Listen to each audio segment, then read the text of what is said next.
el mundo de lo público. A criterio de ella es el mundo de la acción. ¿Recuerdan? Acción, lo vimos, praxis, el mundo de la praxis, de la acción. Acción que siempre implica teoría, nunca está disociada de la interpretación, como lo vimos aquella vez. Y ella no es marxista en nada, discute con Marx todo el tiempo, pero tienen en común esta idea de que la acción implica siempre una reflexión, porque implica un pensar. ¿Recuerdan la primera clase que les dije el pensar es con otros y otras, y implica algo del orden de la acción? Porque parece como que pensar es algo pasivo. Yo pienso o actúo. Pero esa disociación entre pensar y actuar no existió siempre. No se puede naturalizar. Es una construcción histórica, vinculada a un tiempo y un espacio, y a una cierta cosmovisión, y a una cierta manera de producir, que divide el trabajo manual del intelectual. ¿Sí? Que divide la teoría de la práctica. Bien. Arendt, que no es para nada, no, está para nada vinculada al materialismo histórico, al marxismo, al materialismo histórico en su sentido filosófico, entiende que el lugar de realización es el mundo de la política, de lo público, del encuentro, de las diferencias, lo que nos acerca y nos aleja a la vez, de la pluralidad y de la realización. La libertad no está en el mundo privado, está en el mundo público para ella. La libertad, escuchen esto, la libertad se despliega en el mundo público, lo que es de todos y todas, lo que tenemos en común, que a la vez también implica diferencias, alteridades, diversidades, disidencias.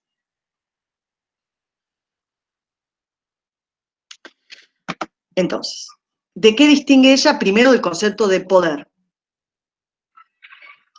Me interesa marcarles acá que poder para ella es la capacidad humana de actuar en el sentido de acción concertadamente.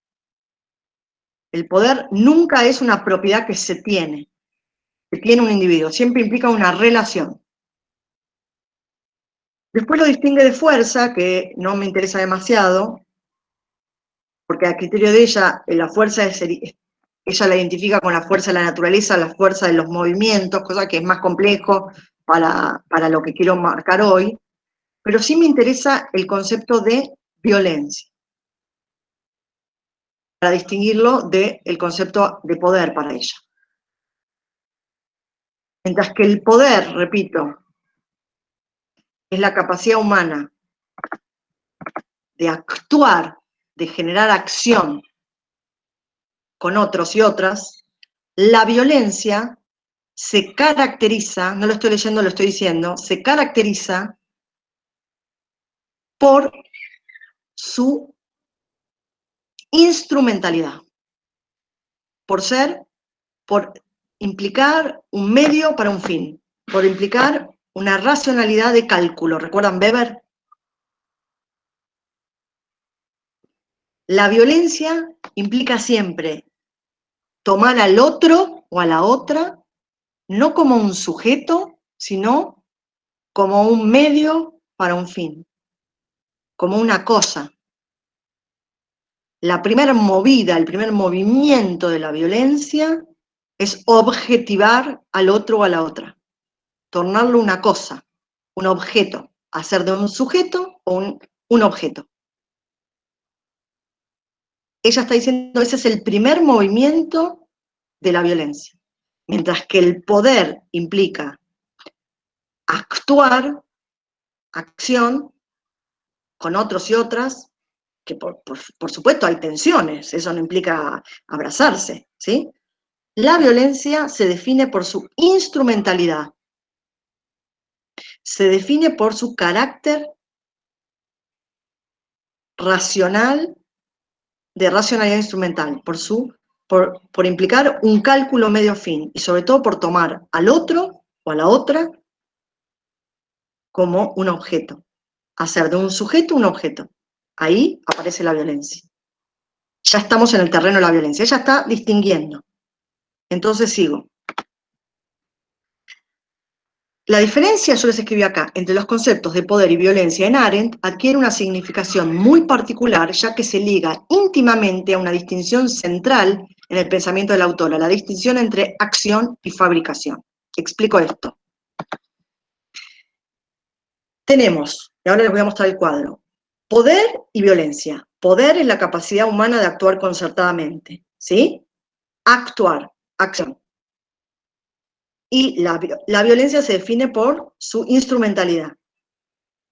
Entonces, esta distinción, en Arendt, hay que ponerla en relación con otra distinción fundamental en ella, que es la diferencia entre acción y fabricación. Mientras que el poder se vincula con la acción, con la política, la violencia está vinculada con la fabricación. Esto es lo que a ella le preocupa,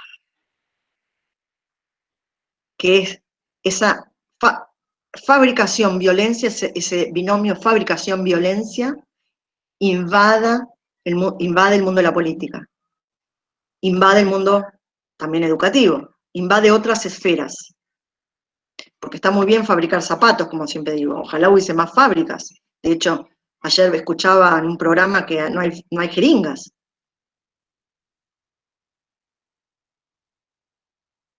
Va a venir la vacuna, no tenemos jeringas, ¿sí? Pero no de ahora. Cierre de todo o sea, un arrasamiento de todo el desarrollo industrial, ojalá hubiese más industria. El problema es cuando esa fabricación que trae, implica que está en el corazón de la violencia, porque la violencia implica instrumentalidad, ¿sí? Cosificar, objetivar, tomar al otro como un medio para un fin, invade otras esferas. Entonces voy a ese ejercicio. Tenemos 4 conceptos, 2 y 2, ¿se entiende? Poder, acción, violencia, fabricación. Se los voy a mostrar. Los escribí acá igual. Mientras que el poder, capacidad humana de actuar concertadamente, está vinculada a la acción, la violencia, dada su carácter instrumental, se encuentra en el terreno de la fabricación. Esto es lo que les dije antes. La acción es el espacio propiamente político para Ale. El lugar donde yo aparezco ante los demás y los demás aparecen ante mí. Es el espacio de realización humana, de la realización humana, de la libertad. Este espacio de lo público implica siempre la pluralidad y la diferencia. Sin embargo, cuando la fabricación invade la política, que es el gran problema que aborda Arendt, la degrada a una tecnocracia. Algo que también sucede, como les dije, en la educación, y que es un enorme problema, que es la discusión sobre los arancelamientos, las políticas educativas de exclusión, es decir, tomar la educación como si fuese un bien de consumo, como que me voy a un shopping a comprar una educación, ¿sí? O el marketing político, ¿sí? Es decir, cuando ese modo de organizar el mundo, o de pensar esa racionalidad, invade otras esferas. Sigo. Entonces tenemos poder, acción política por un lado, violencia, fabricación, instrumentalidad. Y acá les hice un cuadro comparativo. Mientras que el poder es la capacidad humana para actuar concertadamente, como les dije antes, la violencia se define por su carácter instrumental.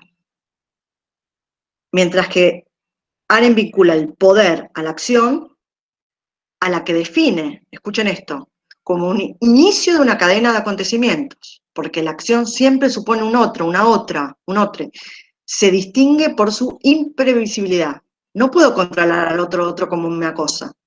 Puedo iniciar una cadena, pero no controlarla. Yo puedo iniciar algo.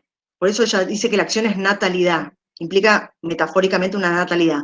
Porque yo puedo iniciar algo, pero yo no puedo controlar lo que vos vas a hacer. Como si fuese un objeto mío, de mi poder, no de mi poder, de mi propiedad. Una cosa que yo poseo y que manejo como un medio para obtener algo. La acción implica siempre un otro y una otra, pero es un tiempo abierto, porque no puedo controlar hacia dónde va a ir. Porque si ya estoy en el terreno del control y de la objetivación y de la cosificación, por llamarlo de una manera más simple, que no es simple, es tornar algo, un sujeto en una cosa, como el positivismo científico, lo vimos. A diferencia del comprensivismo, ustedes lo pusieron muy bien en los trabajos, en los exámenes, en los parciales. Claramente lo identificaron. Ya estamos en el terreno de la violencia cuando pasa eso. ¿Por qué? Porque la fabricación, a diferencia de la acción, no necesita de otros y otras, porque los toma como una cosa, como un objeto para sus fines. Controla al otro y a la otra como un objeto. Ahí estoy en el terreno de la fabricación y de la violencia. El primer movimiento entonces es ese, es objetivar para controlar a un sujeto, a un cuerpo, para ciertos fines. Como si fuese algo de la posesión de quien lo controla. La apropiación de ese cuerpo, de ese cuerpo que fue tornado cosa. ¿Me entienden lo que estoy diciendo, no? Fue tornado un instrumento. Por eso se llama instrumentalidad, la racionalidad.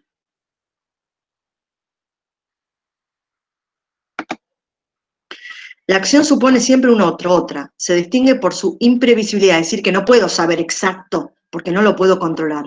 Puedo iniciar una cadena de acontecimientos, pero no controlarla.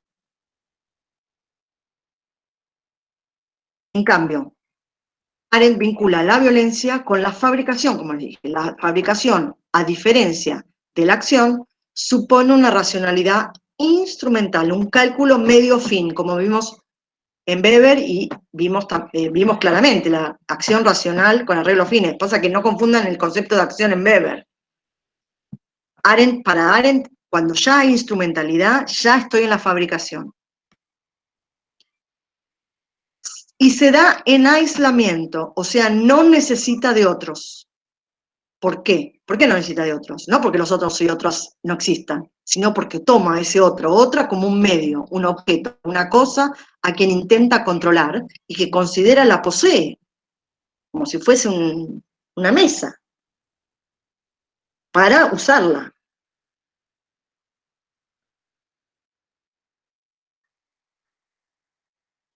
La acción es el espacio propiamente político para Arendt, el lugar donde yo aparezco ante los demás y los demás aparecen ante mí. Esto se los repito, pero se los puse en el cuadro por si querían el cuadro.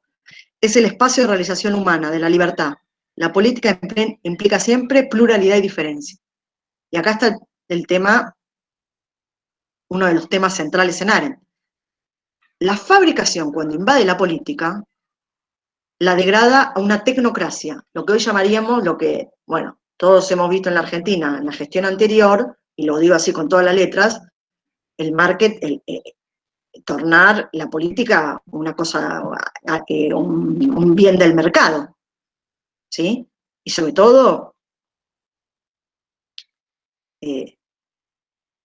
degradar ese espacio de lo público en un espacio de marketing, de management, pero sobre todo de marketing. El dominio de la pura violencia, este es el segundo aspecto importante acá, entra en juego allí donde se está perdiendo el poder. Esto es interesante en Arendt. Arendt dice que la pura violencia avanza y arrasa cuando el poder se está perdiendo.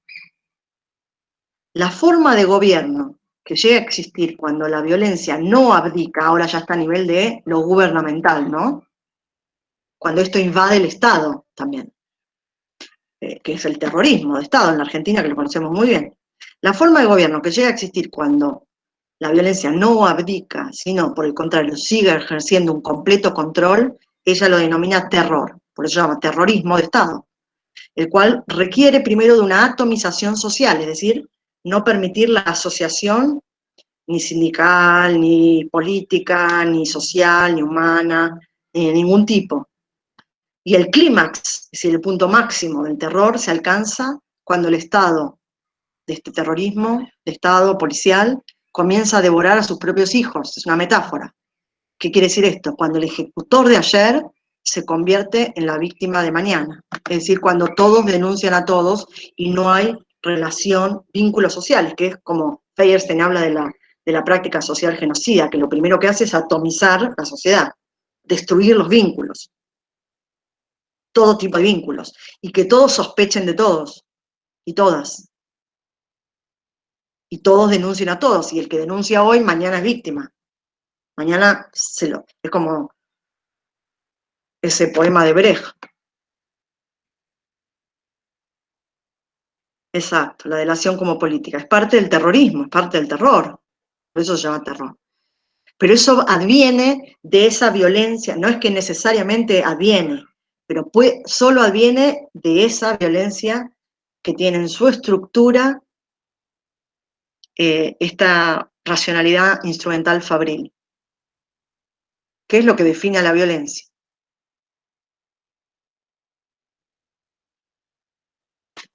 Es decir, que para sostenerse, sin sostenerse, ya se instituye un estado de terror, del terrorismo, ¿sí? Que deviene en fabricación de cadáveres, no hace falta decirlo. Tirar a un tipo de un avión dormido, o una mujer dormida, o una persona dormida, como plan sistemático,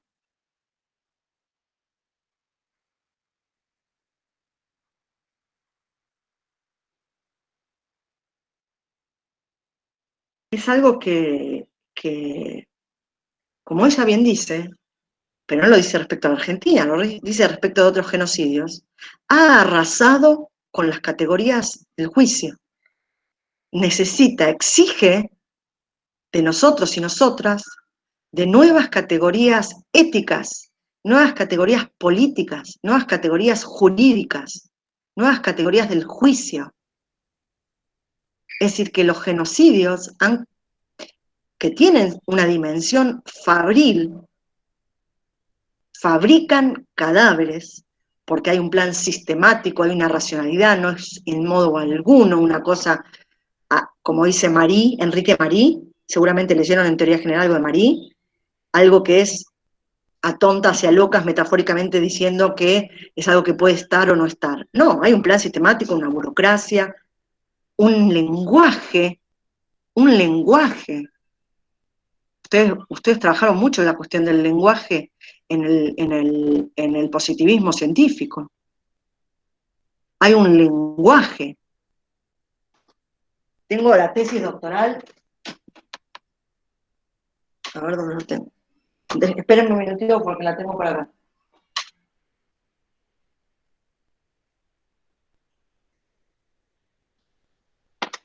De una socióloga, psicoanalista también, que la dirigió Horacio González. ¿Lo ubican a Horacio González? ¿No? Horacio González era uno de los referentes de Carta Abierta y fue titular, digamos, director de la Biblioteca Nacional, uno de los más grandes sociólogos de la Argentina.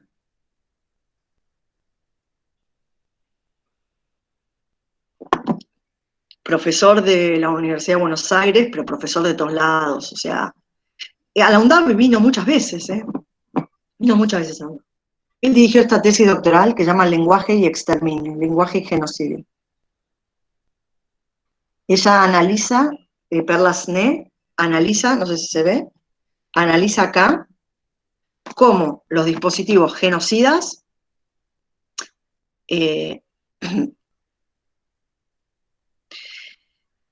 requieren o han requerido de recursos lingüísticos basados, organizados, regulados, sistematizados en torno a los eufemismos. ¿Saben lo que es un eufemismo, no? Como tratar de decir livianamente, ¿sí? Eu quiere decir como a favor, feliz, palabra feliz vendría a ser literalmente eufemismo. Pero lo que quiere decir es no decir las cosas como son, sino decirlas de una manera afable, ¿sí? Ella dice que todos estos, como el concepto, por ejemplo, de desaparecido, que fue inventado en Argentina, o como el traslado, el concepto de traslado, en vez de que decirte te voy a tirar de un avión dormido o dormida, para que te mueras ahogado, ¿sí? O en vez de picana, o grupo de tareas, en vez de parapoliciales, o limpieza en vez de exterminio, o liquidación, que es una palabra de la contabilidad, liquidar una cuenta, es cerrar un cuerpo. Liquidar un cuerpo viene de ahí, lo que pasa es que hoy ya se usa casi como matar, liquidar como matar, pero viene de la contabilidad. Toda esa forma de organización lingüística que estaba regulada en Argentina por los grupos de tareas, ojo, había tensiones, ¿no? Pero eso lo ves claramente, si van algún día podemos ir juntos y juntas, en la Avellaneda también, pero en la ESMA te muestran los archivos, eh, en el memorial de ESMA. Eh, que sostiene el genocidio. ¿Por qué? Básicamente cumple dos funciones el eufemismo.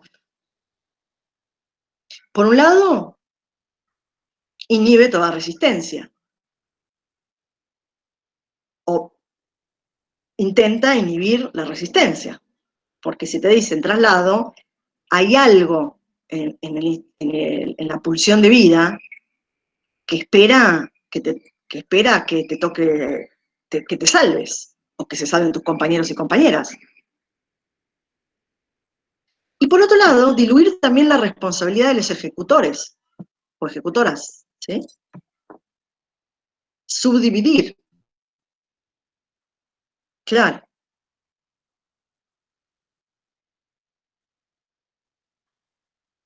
Burocratizar la fabricación de cadáveres. Separar, por eso se llama grupo de tareas. Grupo de tareas.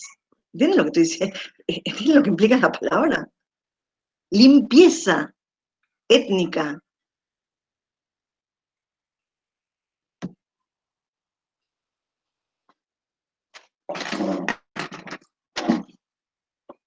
Conquista del desierto con las ficciones, como les dije, de Terra Nullus, que ustedes muy bien pusieron en algunos parciales, lo he leído muy bien. Esa reorganización nacional. Excelente aporte de Juan.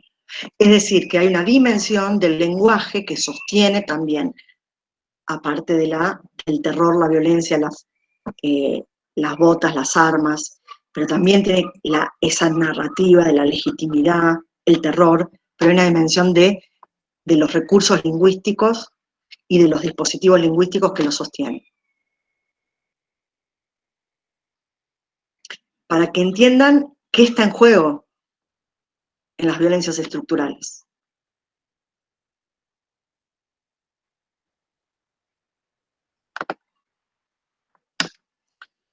Y acá les hice un cuadro comparativo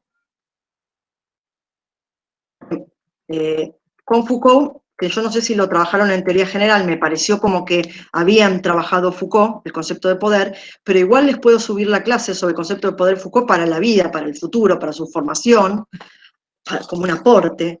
Pero miren lo que interesante, si bien el concepto de poder entre Foucault y Arendt difiere, porque Foucault entiende que el poder es una relación de fuerzas, algo que está en juego, no hay nada de concertación en la dimensión del poder. Por supuesto que ambos coinciden en que no se localiza, que es posible identificarlo en los microvínculos, en una relación que tampoco se localiza en el aparato estatal necesariamente, en los microvínculos, en una relación de pareja, en una oficina, en un aula, en un espacio eh, social, en un club, en cualquier grupo, ¿sí? Circula esas relaciones de fuerza o llamadas por Foucault poder. Mientras que para Foucault entonces el poder lo define como una relación de fuerzas, algo que está siempre en juego, ¿sí? Que no es estático, ¿sí? Y que tampoco se posee, se tiene, como si fuese He-Man, ¿no? Yo tengo el poder, como si fuese un atributo, ¿sí? Como un atributo simbolizado, por ejemplo, en el cetro, ¿sí? Para Arendt hay algo de la posibilidad de la concertación, ¿ven? Capacidad humana de actuar concertadamente. Sin embargo, si bien difieren respecto al concepto de poder, miren, esto es lo que me llama, digamos, la atención para mostrarles, que la violencia está definida prácticamente igual por ambos. Foucault entiende a la violencia como una relación de fuerza con cosa. Él también dice, la primera movida es objetivar, tornar a la otra fuerza en una cosa, en un objeto. Entonces es fuerza con cosa. Y Arendt, como les dije antes, lo define por su carácter instrumental. También requiere de este movimiento de cosificar, objetivar, tomarla como un medio para un fin, para a los efectos de poder controlar ese cuerpo, ya tornado objeto.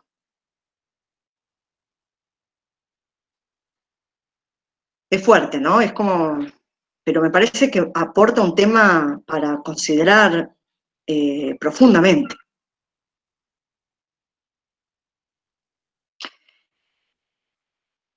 ¿Qué aporta René Girard?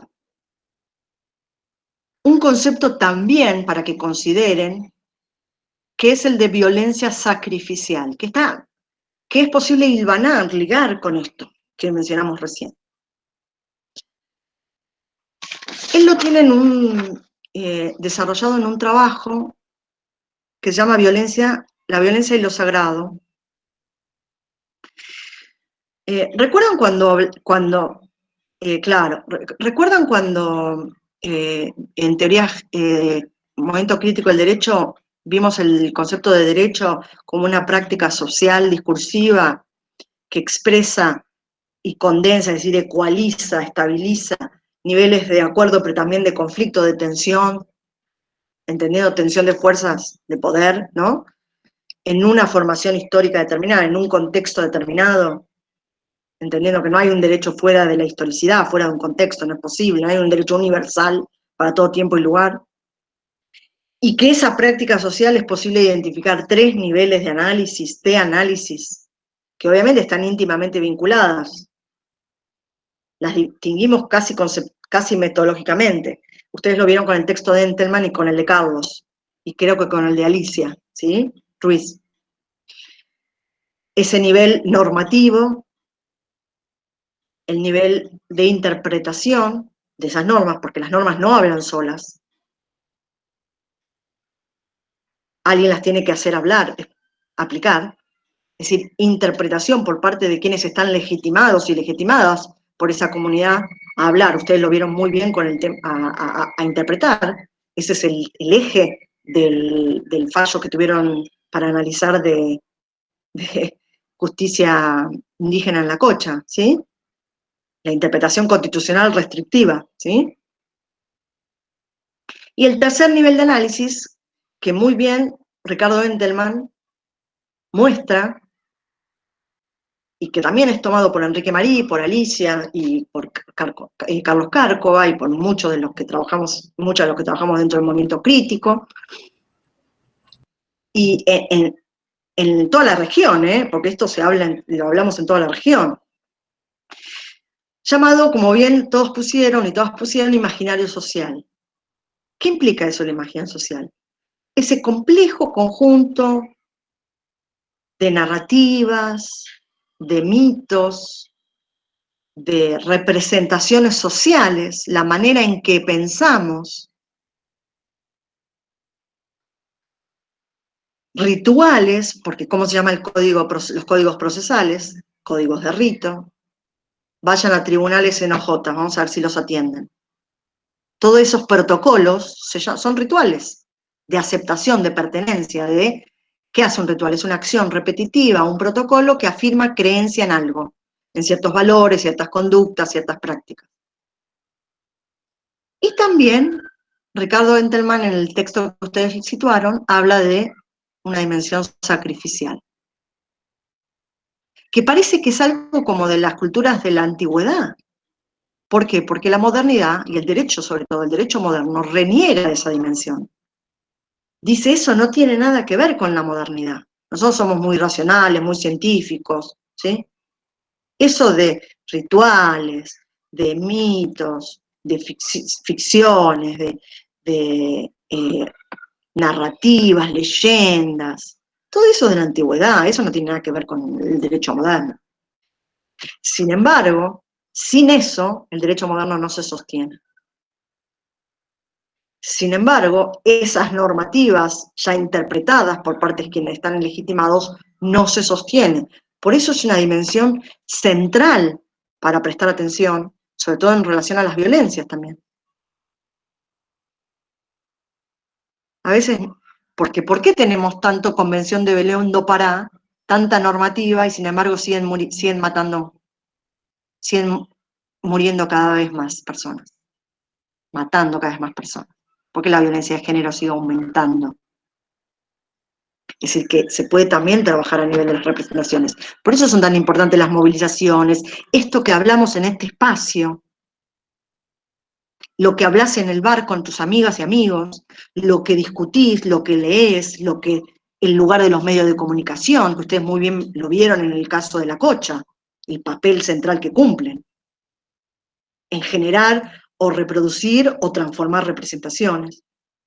Es un poder tremendo. Pero ahí se juega también el derecho, en el imaginario social, torno operante los otros niveles. Es un lugar para prestarle totalmente atención, porque es un lugar para reproducir, pero también para transformar. Podemos generar normas, podemos modificar las interpretaciones, pero lo que tenemos más a mano desde el campo educativo, desde el campo universitario, desde el campo social, y cuando sean abogados y abogadas y juristas, ni hablar, son esas dimensiones del imaginario, de las representaciones sociales. ¿Y qué nos aporta Girard para pensar eso? Él dice, hay un misterio del sacrificio.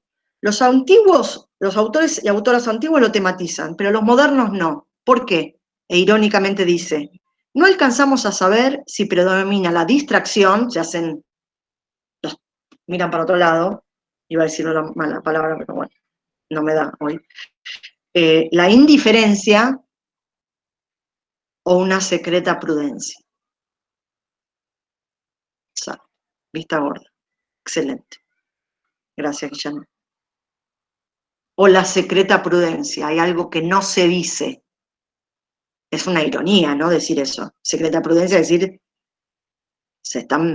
no están mostrando las cosas como son.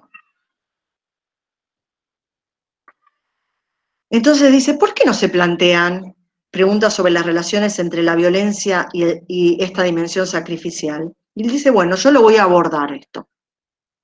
Voy a visibilizar, a dar cuenta, a mostrar, a poner los ojos y mirar las cosas en su dimensión, en su dimensión terrible, terrorífica, y dar cuenta cómo están íntimamente vinculadas la violencia con esto que generalmente se denomina sacrificio. Mostrando, interrogando fundamentalmente, y ahora vamos a ver de qué se trata esta violencia, este concepto, la idea de que la violencia es irracional. Él dice, no, cumple una función, lamentablemente. Y si no nos damos cuenta de esto, le vamos a pifiar a todas las políticas que hagamos. A esto que Elsa muy bien decía como algo estructural.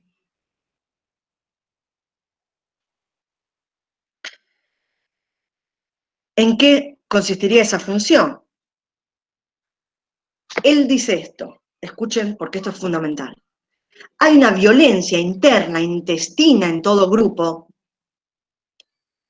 que es reconducida como si fuese un fusible hacia unos cuerpos, víctimas sacrificiales, que no son elegidas, o esos cuerpos elegidos, por ningún atributo particular intrínseco, sino por su vulnerabilidad. Es decir, que esos cuerpos, esas víctimas, son elegidas por su vulnerabilidad en el grupo, en la comunidad, en la sociedad. Es allí donde la violencia se canaliza, lamentablemente. La violencia es reconducida por el grupo hacia esas víctimas, esos cuerpos sacrificiales, que, insisto, no están elegidas por ningún atributo más allá de lo que se diga. Él dice, sino por su vulnerabilidad, es decir, que hay una íntima vinculación entre violencia y vulnerabilidad. Violencia estructural, sacrificial y vulnerabilidad. Repito, esa violencia sacrificial es decir, que la violencia está en todos y todas, y que ese grupo reconduce la violencia hacia los cuerpos más vulnerables. Y él trata de distinguir este concepto que él introduce como violencia sacrificial del concepto habitual de chivo expiatorio, que es en los sacrificios cuando se tiraba un animal a los fines de ganar los favores de los dioses o de las diosas, ¿sí? Él dice, no, el sacrificio no tiene nada de religioso. La religión después se apropió de eso, pero no es una categoría religiosa. No, esta violencia sacrificial, no la confundan con el chivo expiatorio, porque el chivo expiatorio, porque no hay nada, no hay ni culpabilidad ni no culpabilidad, ni inocencia ni no culpabilidad, no tiene nada que ver el juicio, la culpabilidad o no. No va por ahí. Es más, si vas por ahí, ya le estás pifiando a la violencia estructural. Entendé que esa violencia estructural está reconducida hacia los vulnerables y las vulnerables, a los que ese grupo desecha para no hacerse cargo de la violencia. ¿Para qué? Para generar una armonía ficticia. Ficticia porque después esa se vuelve a devorar la violencia a otros cuerpos. Por eso no para.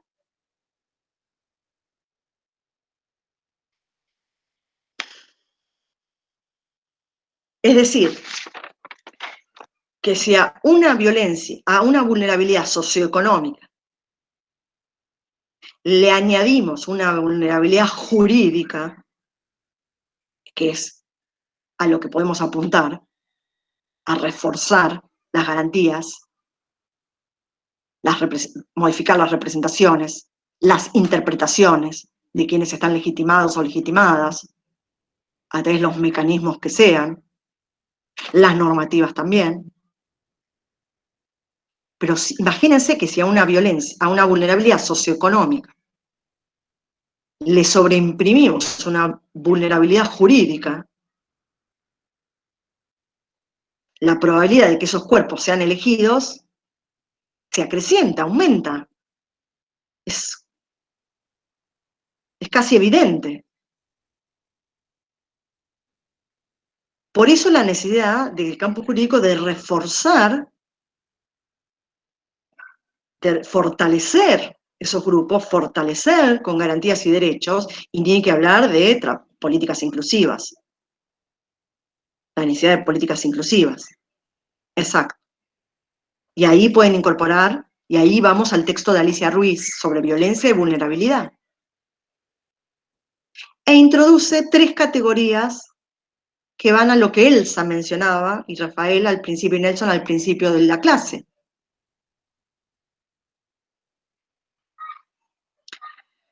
Que están tomadas de otro autor, pero no importa. Pero están repensadas en términos de el campo del acceso a la justicia, del poder judicial o de las garantías judiciales, para fortalecer grupos que tienen padecen de una vulnerabilidad estructural. Y esa violencia no, y ahora voy a las categorías de violencia que están acá presentes en el texto de Alicia, que son fundamentales. Están también en un trabajo de un autor que quizá lo vieron en algún, que se llama Zizek, que es esloveno. Uno es la violencia subjetiva. Se los voy a compartir, les va a ser más. Si me esperan un minutito, abro el cuadro, ¿sí? Y lo comparto y lo leemos ahí directamente.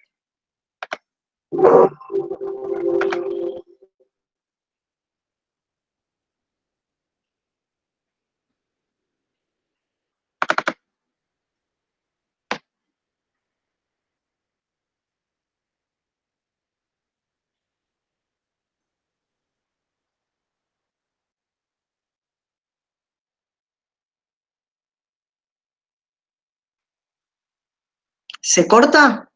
Todavía no presenté nada. ¿No se me escucha ya? Porque estoy hace muchas horas y me terminan cortando, no sé por qué, Jimit. Ya no me aguanta. ¿Se ve ahí? ¿Se ve? ¿Qué dice Alicia siguiendo Zizek también? Perfecto, muchas gracias. Carolina, Mili, Guillermo, Elena. Sí, entiende que hay una categoría que se llama violencia subjetiva, es decir, que es atribuible a un sujeto identificable, que es la que generalmente vemos, pero que siempre es percibida en relación a un nivel cero de violencia, que es lo que decía Elsa, como si la vida fuese de estructura pacífica, sin violencias, ¿sí? Y de repente irrumpe una violencia subjetiva, atribuible a un delito, ¿sí?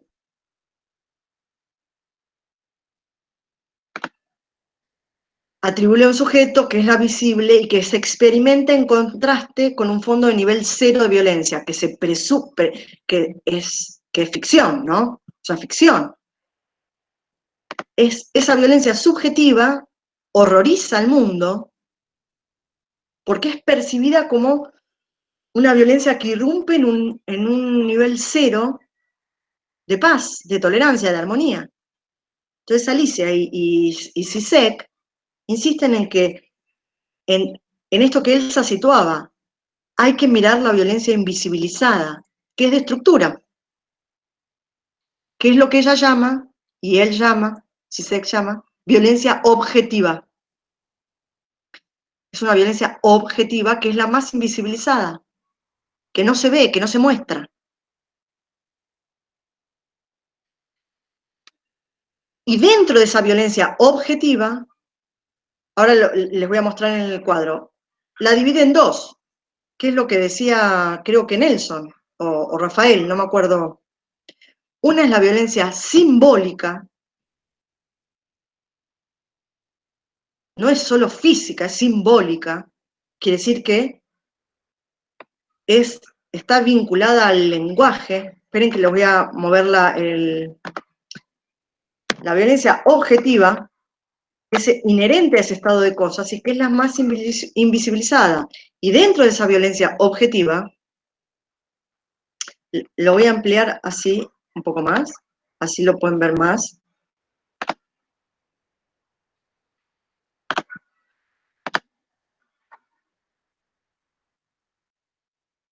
Ahí se ve mejor. ¿Ahí se ve mejor o se sale de cuadro? Sí, se ve mejor, perfecto. La violencia simbólica, es decir, que tenemos la violencia subjetiva, que es la que se atribuye a un sujeto, pues se llama subjetiva, y la violencia objetiva, que es la inherente a ese estado de cosas, que es la más invisibilizada, la otra se ve, sale todos los días en el noticiero. La violencia simbólica es la encarnada en el lenguaje y sus formas. no solo en los casos de provocación y de relaciones de dominación reproducidas por nuestras formas de discurso habituales, sino de una violencia que está relacionada con el lenguaje como tal, con la imposición de cierto universo de sentido, es decir, la imposición de ciertas representaciones sociales. Ah, tenía la pollerita muy corta. ¿Sí? Ah, bueno, ¿sí? La buscaste. Ah, bueno, venís a robarnos el trabajo, venís a robarnos, a parasitarnos la educación, a parasitarnos el país. Ah, bueno, ¿sí? Representaciones. Hay un trabajo, les comenté, un trabajo excelente sobre representaciones sociales del migrante en el ámbito del AMBA de hace unos años atrás. Hecho por gente también que son docentes de la universidad, de la casa, entre otros. Es decir, que hay una violencia simbólica que está vinculada al lenguaje, la manera en la que alguien se refiere al otro, a la otra, y en ese lenguaje también la objetiviza, ¿sí? O lo objetiviza.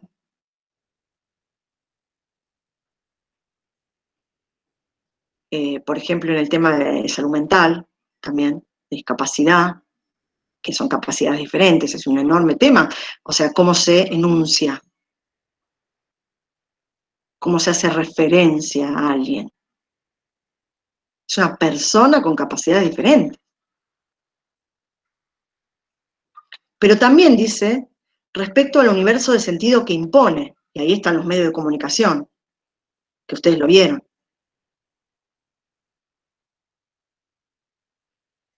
Cómo se pensaba a las comunidades originarias, o cómo se siguen pensando en algunos lugares. Civilización barbarie.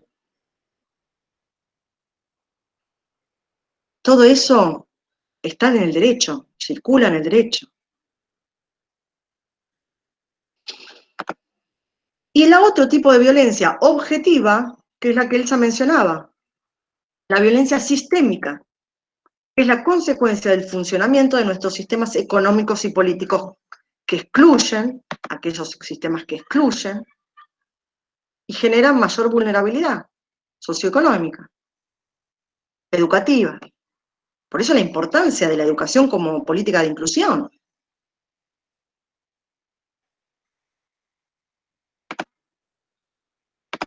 Entonces, les transcribí acá una parte del texto de Alicia. Necesitamos aprender qué causa, esto se lo puse yo, necesitamos aprender qué causa esta violencia. Eso es el desafío, a mi criterio, para ver cómo podemos modificarlo a nivel de su estructura. También asumir, esto sí es de Alicia, asumir y superar la vulnerabilidad que niega a tantos el ingreso al rango de sujetos de derecho, requiere la apertura a nuevos paradigmas epistemológicos para el discurso jurídico, que es lo que vimos al principio del curso. Si estoy posicionada como jueza o juez en el positivismo científico, y el resultado va a ser uno. Si estoy posicionado, posicionada o pensando a partir del comprensivismo, va a ser otro. Entonces ella dice, se necesita desplazar esos paradigmas epistemológicos, abrir el derecho hacia nuevos paradigmas epistemológicos, conjuntamente con una radical profundización de las prácticas democráticas. Está hablando de democratizar la justicia, ¿no? Ella lo dice como jueza. Una participación activa y permanente del Estado a través de la formulación y ejecución de políticas públicas inclusivas y de un poder judicial que no renuncie bajo ninguna circunstancia a su responsabilidad de controlar, o contralor, yo diría, de las garantías, pero en realidad es de controlar que las garantías no sean solo palabras, y ahí se refiere a las 100 reglas de Brasilia, que no sean solo lindas palabras, que se pongan en práctica.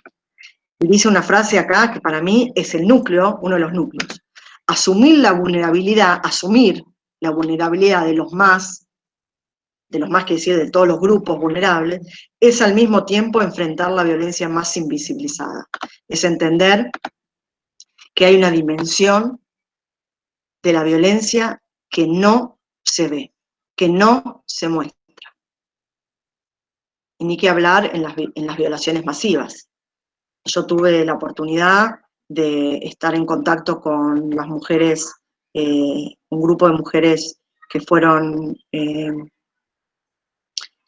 violadas sistemáticamente en Bosnia por las fuerzas serbio-bosnias en el año entre el 95 y 97, 1995. Les estoy hablando de más de 60.000 mujeres, y sin contar la cifra negra, digamos, la cifra no contabilizada, que fueron violadas sistemáticamente como un plan de exterminio, usadas como instrumento, por parte de las fuerzas serbio-bosnias para,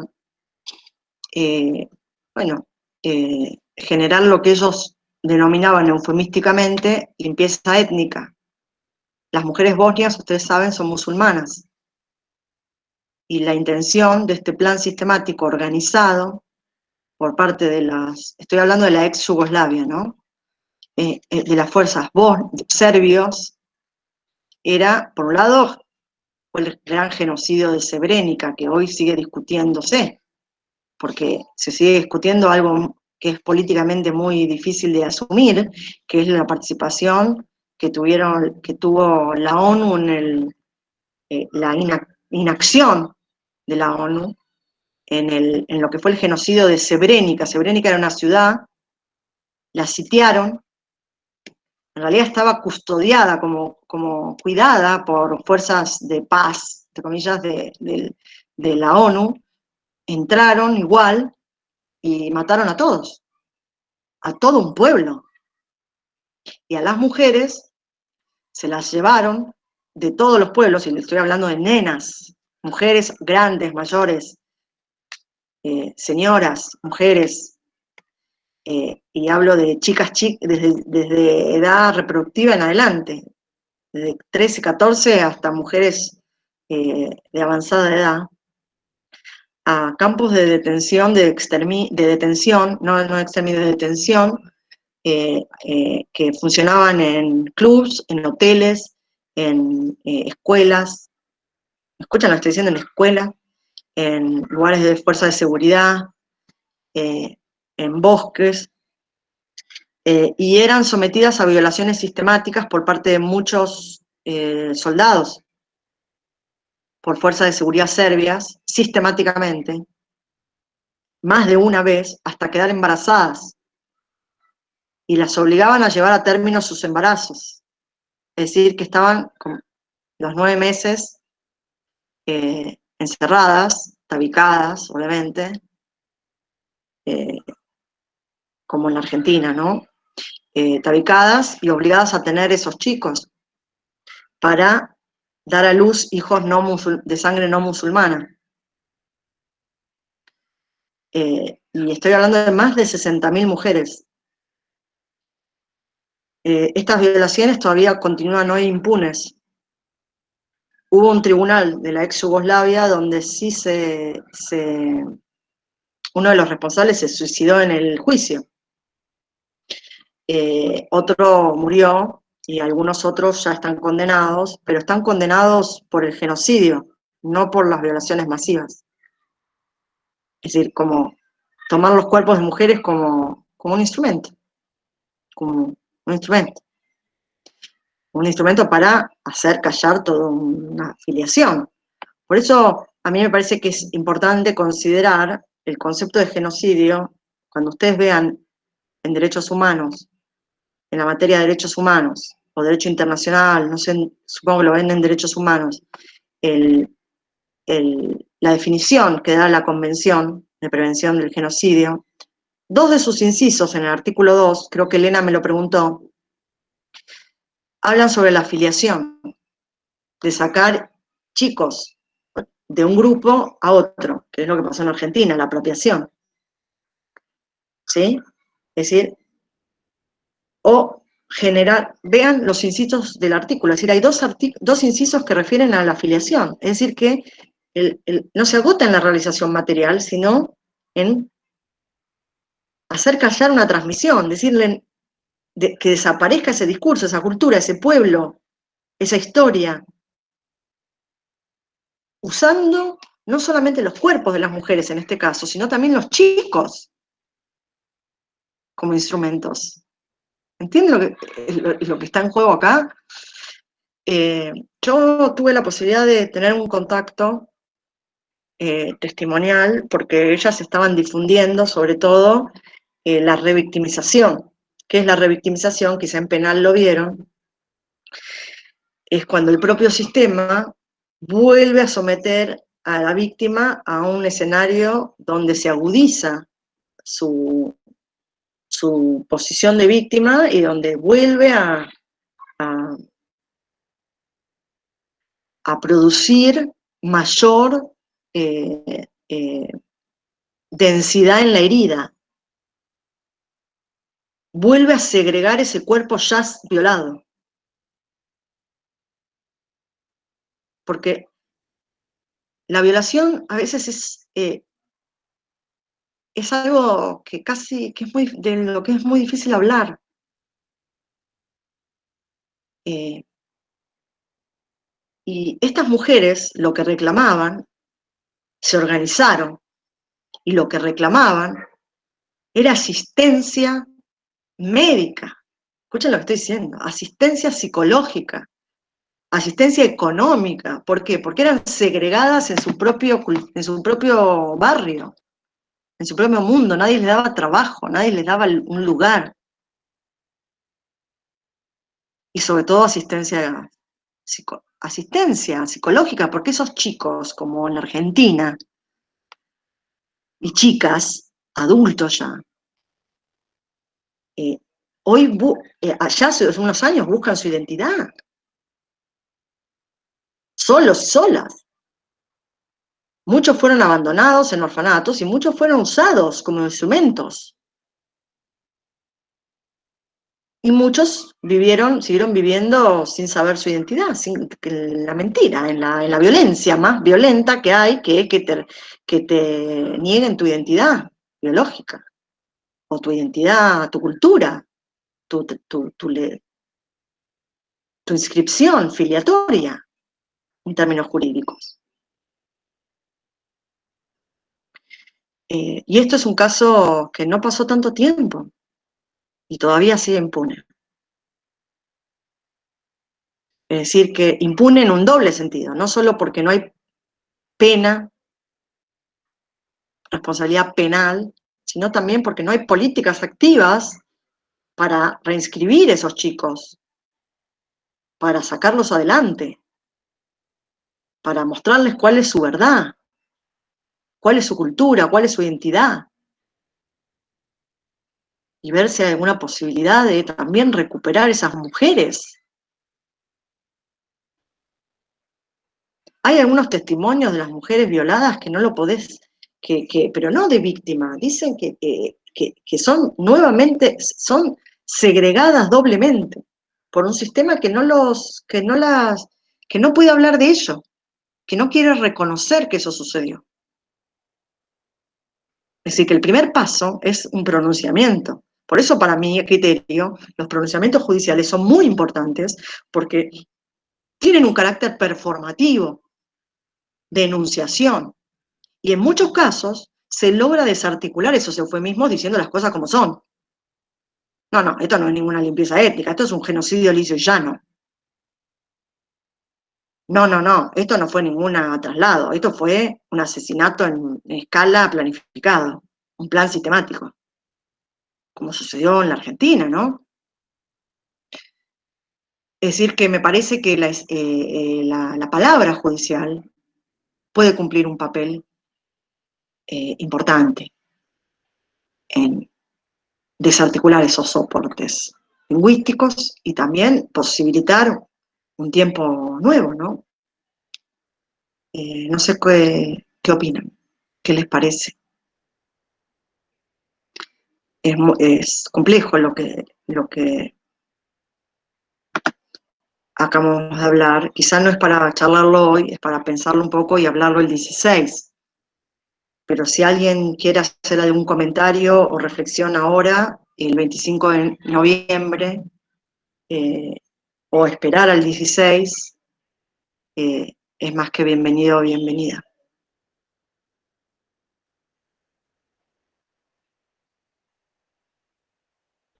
Es para reflexionar, profesora. Elsa, Sí, digo que es para reflexionar en muchas áreas la violencia. sí. Es muy profundo y está en este momento, se hace más evidente, creo yo. ¿Cómo ven la violencia en la cotidianidad? Está naturalizada. Yo creo que estas categorías que situamos hoy pueden ser un aporte para entrar al tema, ¿no? Entender que hay una dimensión de estructura, que hay una dimensión vinculada, que esa estructura está vinculada a la vulnerabilidad y que quizá allí puede haber una clave para actuar, en el sentido arentiano del término, en ese sentido.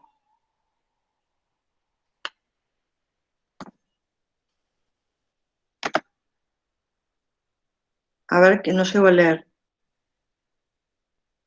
Claro.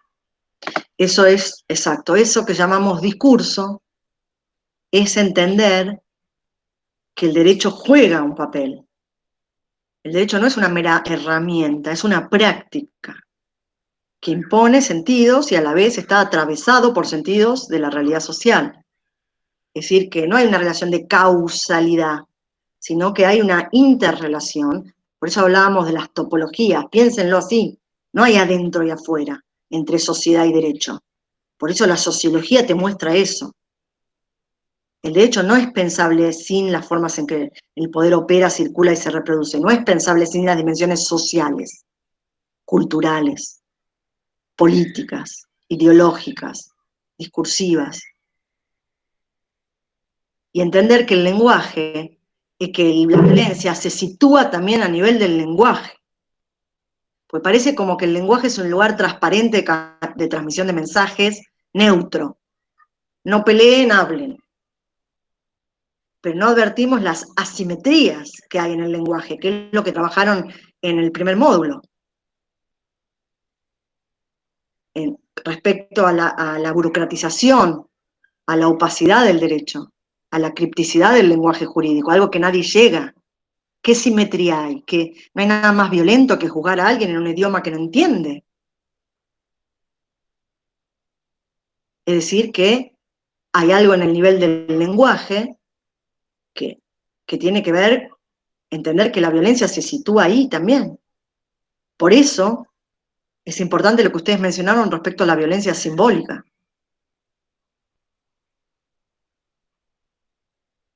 Y cómo el derecho juega en esa violencia simbólica. Cómo ese formalismo jurídico juega a favor de esa violencia simbólica.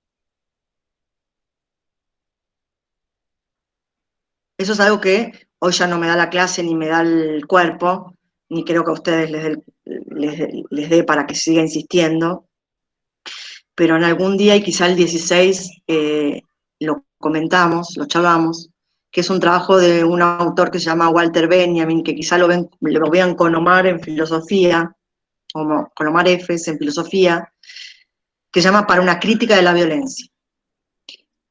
Él dice algo muy importante respecto al derecho, ya esto último que estamos hablando, que es, se hace una pregunta, él quiere someter a crítica en el sentido que vimos de crítica, ¿no? El sentido que vimos nosotros de crítica, quiere someter a crítica la violencia. Es decir, aplicar una operación de interrogación que muestre los aspectos invisibilizados de la violencia, esto que estamos tratando de hacer hoy, ¿sí? Esto que Elsa también dijo, y Rafael y Nelson, ¿sí? mostrar eso que no se ve. Y miren qué interesante, porque es un tipo que no se ha dedicado al derecho y dice, para hacer una crítica a la violencia, tengo que recurrir al terreno del derecho y de la justicia.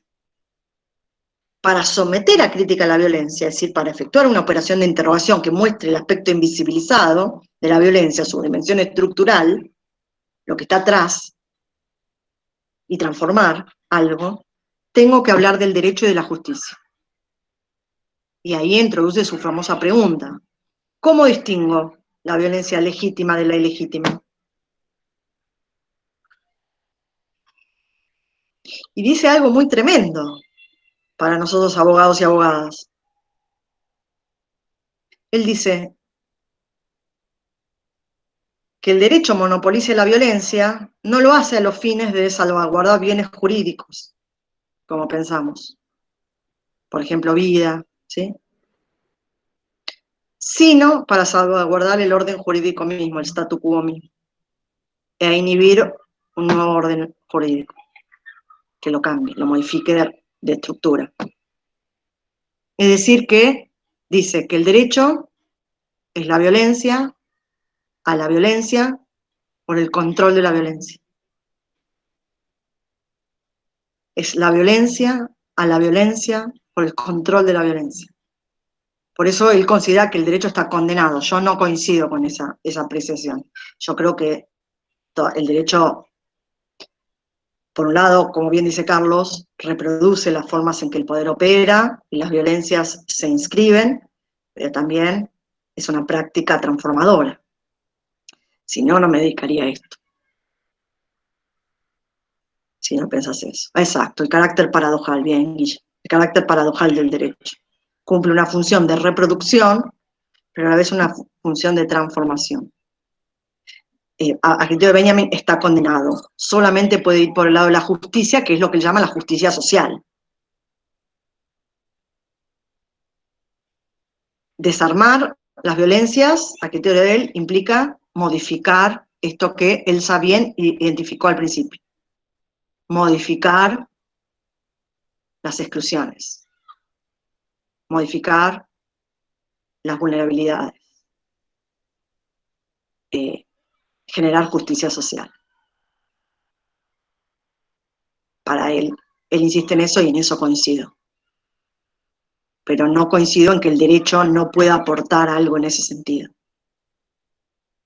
Algo para seguir pensando, y me parece que aquellos y aquellas que tengan que presentar las ponencias y aquellos y aquellas que quieran hacer aportes el miércoles 16, me parece que puede ser un encuentro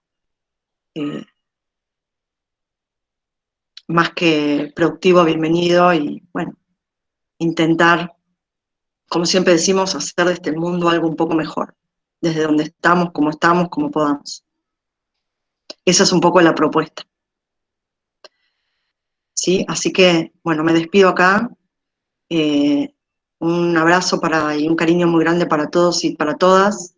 El miércoles próximo y el jueves próximo, el miércoles vamos a estar mandando las devoluciones con las calificaciones finales para aquellos que promocionen, y para los que no promocionen, nos estaremos encontrando en el Gmeet, que yo voy a mandar un link, vamos a enviar un link, y les voy a explicar en qué va a consistir las ponencias, pero las ponencias van a tener que ver con esto que charlamos hoy, sobre un caso concreto del día a día, con el que cada cual o cada grupo se sienta identificado o identificada.